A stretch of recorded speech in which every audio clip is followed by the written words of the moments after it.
ఈ వేదికను అలంకరించినటువంటి రాష్ట్ర విభిన్న ప్రతిభావంతుల కార్పొరేషన్ మాజీ చైర్మన్ మా పలనాటి వాసులు గోరుగొంట్ల కోటేశ్వరరావు గారికి, అదేవిధంగా మా బాల్యమిత్రులు సునీల్ గారికి, వేదిక మీద ఉన్నటువంటి పెద్దలందరికీ, మరి జీవితంలో ఎన్ని కష్టాలు ఉన్నా, ఇబ్బందులు ఉన్నా, అవమానాలు ఉన్నా చెరగని చిరునవ్వుతో ఈ సమావేశానికి వచ్చిన మా సోదర సోదరీమణులందరికీ నా హృదయపూర్వక కృతజ్ఞతలు.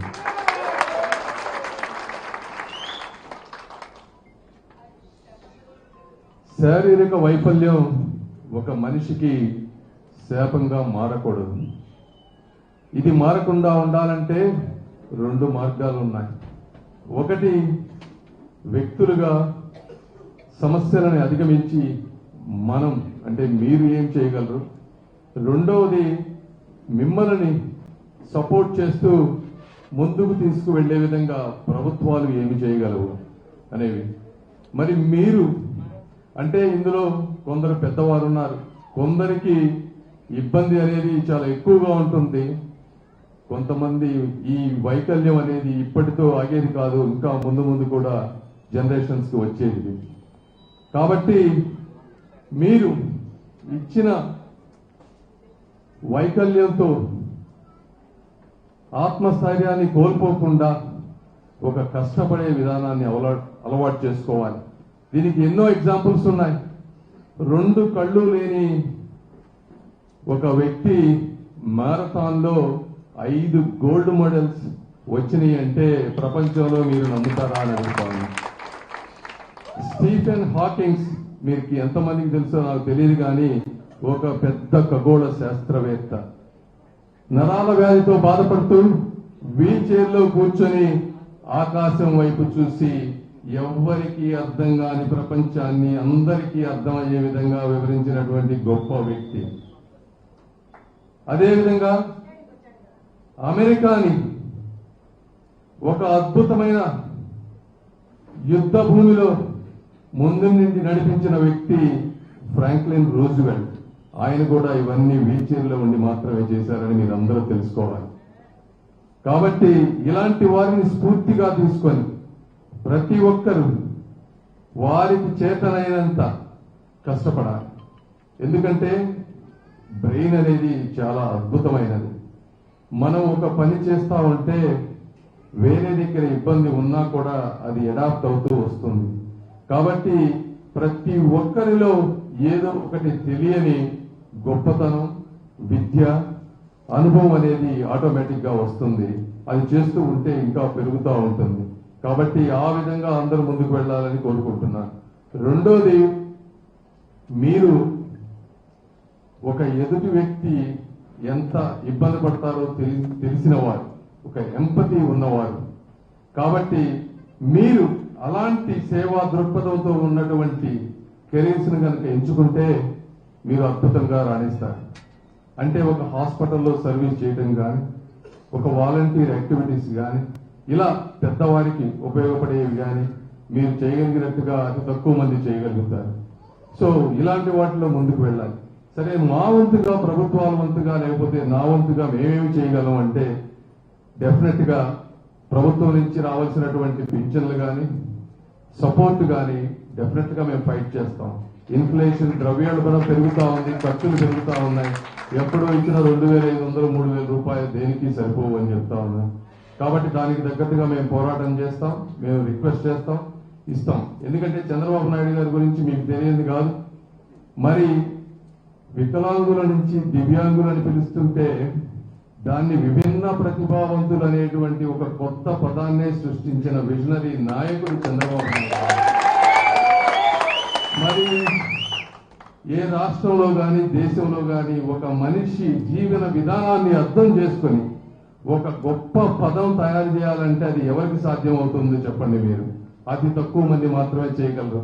అదేవిధంగా మొట్టమొదటిసారి ఒక కార్పొరేషన్ పెట్టి వీరిని చైర్మన్ గా చేసి మీ సమస్యలు విని ఇవన్నీ చేశారంటే ఆయనకి సమాజంలో ఉన్నటువంటి ప్రతి వర్గాల జీవన విధానం బాధలు తెలిసిన వ్యక్తి చంద్రబాబు నాయుడు గారు.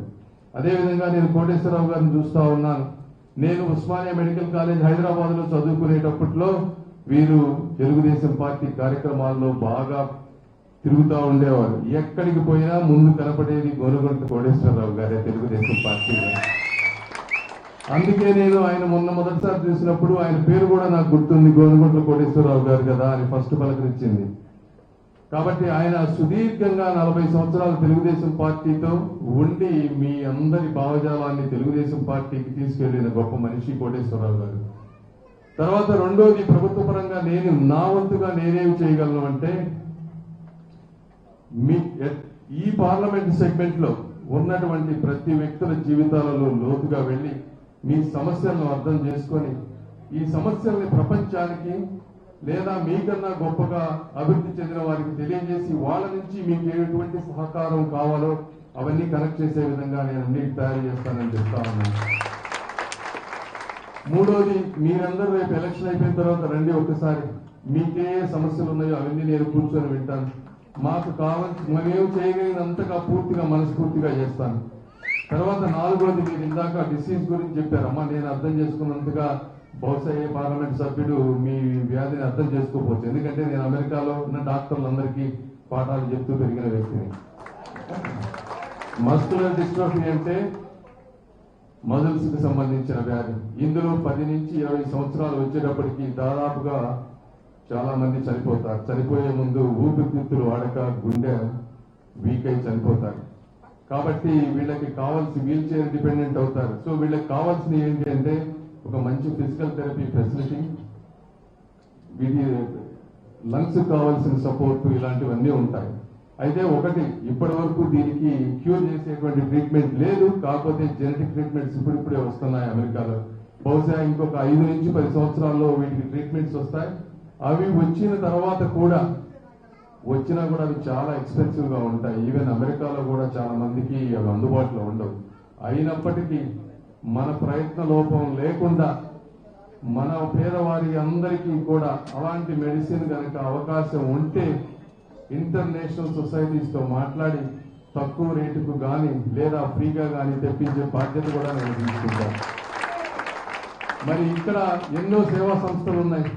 రోటరీ క్లబ్ కానీ, లయన్స్ క్లబ్ కానీ, ఇలాంటి వారి అందరినీ కూడా కోఆర్డినేట్ చేసుకొని ఎవ్రీ 6 months కో లేదా ఎవ్రీ 1 year ఒక విభిన్న ప్రతిభావంతుల రోజుగా తీసుకొని దాన్ని ఆ రోజు ఒక ఉద్యమం లాగా చేసి వాళ్ళకి ఏమైనటువంటి ఏ సహకారం కావాలంటే అది కూడా చేసే విధంగా నేను చేస్తానని మీ అందరికీ తెలియజేసుకుంటా ఉన్నాను. ఇవన్నీ నేను ఎందుకు చెప్తున్నానంటే, నేను ఒక ప్రతి వ్యక్తిలో ఉన్నటువంటి జీవన విధానాన్ని చాలా లోతుగా అధ్యయనం చేసిన వ్యక్తిని, నేను అట్లా పెరిగిన వ్యక్తిని. కాబట్టి మీ సమస్యలు ఇవే కాదు, ఇంకా ముందు చాలా వస్తాయి. ఏ సమస్యలు వచ్చినా కూడా మీ అందరికీ నేను అందుబాటులో ఉంటాను. ఇందాక కోటేశ్వరరావు గారు ఒక మాట చెప్తా, చైర్లు తీసుకొని వైసీపీ కొంతమంది ఓట్లు వేశారని. అలాంటి వారు వచ్చినా కూడా నేను మీ మాట విని మీకు ఏ సహకారం కావాలన్నా కూడా చేస్తానని చెప్తా ఉన్నాను. ఎందుకంటే ఎలక్షన్స్ అనేవి, ఓట్లు ఇవన్నీ కేవలం ఎలక్షన్ రోజు వరకు మాత్రమే.